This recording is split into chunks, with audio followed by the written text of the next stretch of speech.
वो उस पे एतराज। क्या ये उधर वाला हिस्सा दिखाए ना। हाँ ये क्या वाला दिखाई नहीं बस। सही है।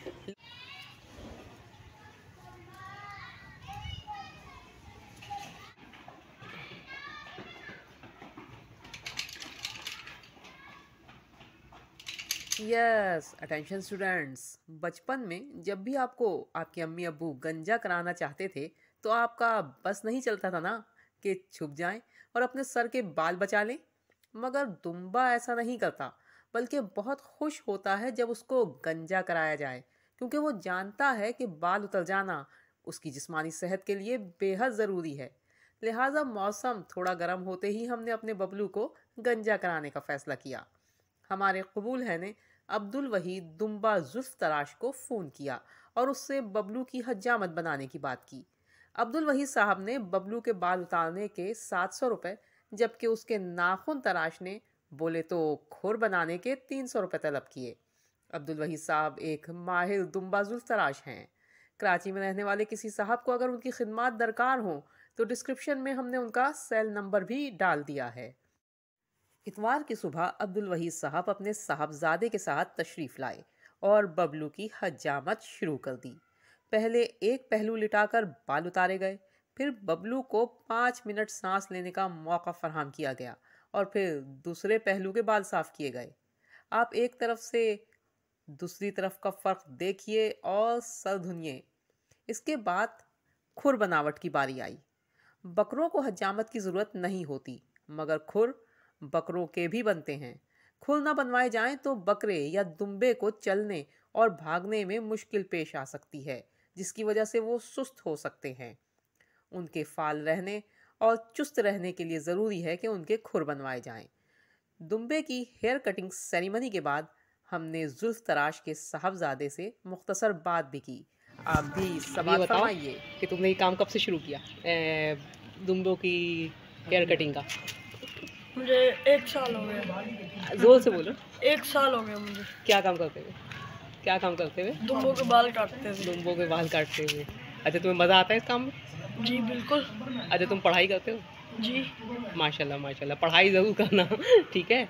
और पढ़ाई के साथ साथ हुनर तो अपने हाथ में तुम्हारे आ गया है। अच्छा, अच्छा, इस काम में तुम्हें जो है कभी डर लगा? कभी भी नहीं। अम, और कभी किसी दुम्बे का कट वगैरह लगा है? कभी कभी लगा है या नहीं? कभी कभी। बोला ना, ये अच्छा हमारा खानदानी काम है। अच्छा, ये तो अब्बू कहने तुम्हारा खानदानी काम है। हाँ होता है। तो खानदानी काम में तो हाथ में महारत वैसे भी आ जाती है ना। कभी कभी आ जाता है जब जानवर नहाया वगैरह ना हो ना, बाल में चिपकन ज़्यादा होता है। अच्छा चलो ठीक है, तो शाबाश, क्या कहते हैं, हाथ हिला दो। हाँ ओके, अब्दुल अल्लाह वहीद साहब हाफिज। के साहबजादे से मुख्तसर बातचीत के बाद हमने उनको उनका मेहनताना दिया, जो कि कुल 1000 रुपये बना था। दोनों बाप बेटे के जाने के बाद हमने अपने बबलू की तरफ तवज्जो की। जाहिर है जब जब आप हजामत करवाते हैं तो फिर गुस्ल तो वाजिब हो ही जाता है। लिहाजा हमने भी बबलू को नहलाने की तैयारी शुरू कर दी। पानी सर्द था, इसलिए पानी गर्म किया। ये शैम्पू का साशे है। एक साशे छोटे बबलू के लिए बिल्कुल काफ़ी रहेगा। तकरीबन तमाम जानवर, दुम्बे, बकरे, गाय, भैंस, नहाने से बहुत लुत्फ लेते हैं। बस ये इंसान के बच्चे हैं जो नहाने का नाम सुनकर चूं चूं चा चा चूं चूं चा चा शुरू कर देते हैं।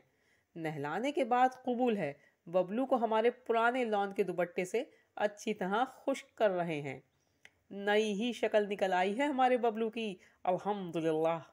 इसके बाद हमने सरसों का तेल गरम करके इसकी नाक और मुंह पे लगाया ताकि नज़ला ज़ुकाम से महफूज रह सके। तो जनाब हमारा बबलू गंजा होकर नहा धोकर निखर गया है, माशाल्लाह माशाल्लाह। अब सारी अम्मियाँ अपने अपने बबलू को ये वीडियो दिखाकर समझाएं, बल्कि पहले खुद भी समझें कि बच्चा हो या बच्ची, कम से कम 7 साल तक मुसलसल हर साल गंजा होना जहानत को बढ़ाता और बीमारियों को भगाता है। साथ ही उसे बताइए कि गंजे होकर नहाओगे तो ऐसे ही चुस्त, ज़हीन और चिट्टे चमकदार हो जाओगे। मगर इससे पहले दानिश्वर क्लब को सब्सक्राइब कीजिए, घंटी बजाइए और अपने बबलू को पहले हज्जाम के पास और उसके बाद गुस्ल खाने ले जाइए। अल्लाह हाफिज़।